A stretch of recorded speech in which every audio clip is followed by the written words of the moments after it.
Sahabat dan saudaraku, mari menggunakan waktu mempelajari firman Tuhan hari ini.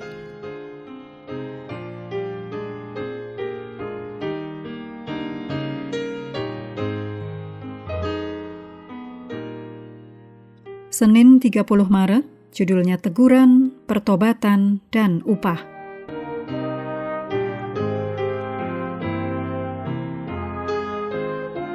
Kita mulai dengan doa singkat yang didasarkan dari Yohanes 15 ayat 10. Jikalau kamu menuruti perintahku, kamu akan tinggal di dalam kasihku, seperti aku menuruti perintah Bapa-Ku dan tinggal di dalam kasih-Nya. Amin.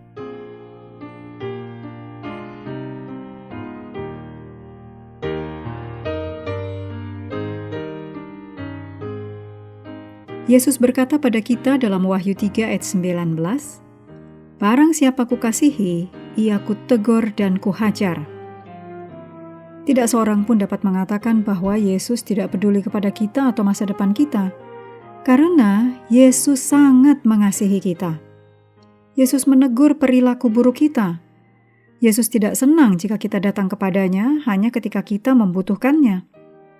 Yesus menghendaki hubungan yang jauh lebih kuat dan lebih dalam dengan kita. Yesus memperingatkan kita demi kebaikan kita sendiri.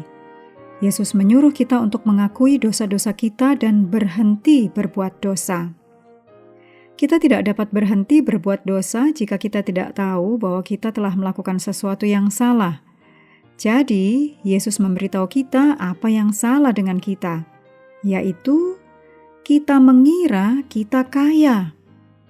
Tetapi Yesus berkata, Wahyu 3 ayat 17, "Engkau tidak tahu bahwa engkau melarat, malang, miskin, buta, dan telanjang." Wahyu 3 ayat 20 sangat indah, bahwa Yesus ingin duduk dan makan bersama kita. Luar biasa. Mari kita bayangkan makan di meja yang sama dengan Yesus. Yesus ingin menikmati percakapan dan makanan yang baik bersama kita. Simbol ini menunjukkan hubungan yang dekat dan penuh kasih. Yesus mengundang kita untuk memiliki hubungan ini dengannya. Yesus itu sabar. Dia mengetuk pintu hati kita, menunggu kita membuka pintu agar Yesus bisa masuk. Yesus tidak mendorong pintu atau memaksa kita untuk berbicara dengannya. Namun waktu terbatas. Jadi jika kita merasakan Yesus mengetuk hati, bukalah pintu hati itu. Yesus menunggu untuk masuk dalam hidup kita.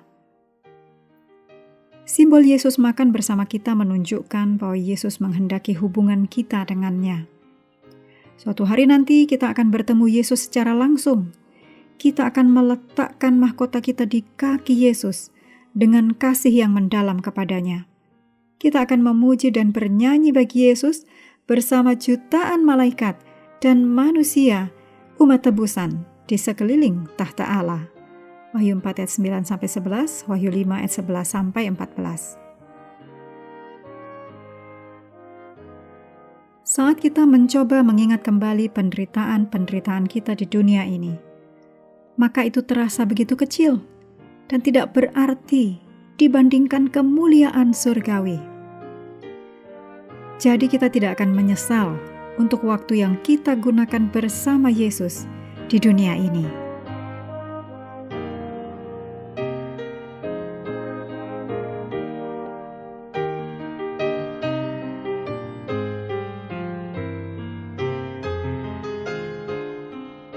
Kutipan Roh Nubuat disadur dari Maranatha halaman 241. Hanya mereka yang menerima meterai Allah yang hidup yang akan memiliki paspor untuk melewati gerbang kota suci. Meterai Allah yang hidup hanya akan diletakkan pada mereka yang memiliki kesamaan dengan Kristus dalam karakter. Banyak orang tidak akan menerima meterai Allah karena mereka tidak menuruti perintah Allah atau menghasilkan buah kebenaran.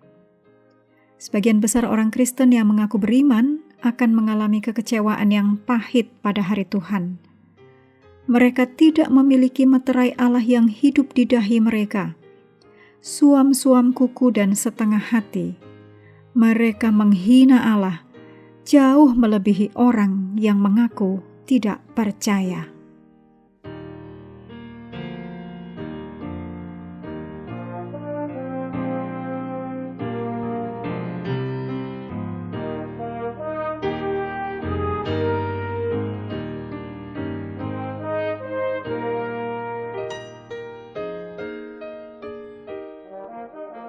Menutup pelajaran hari ini, segala pujian kita naikkan hanya kepada Tuhan yang telah memberikan Roh Kudus untuk menyertai dan mengajari kita firman kebenaran. Terima kasih telah belajar bersama. Tuhan memberkati kita semua.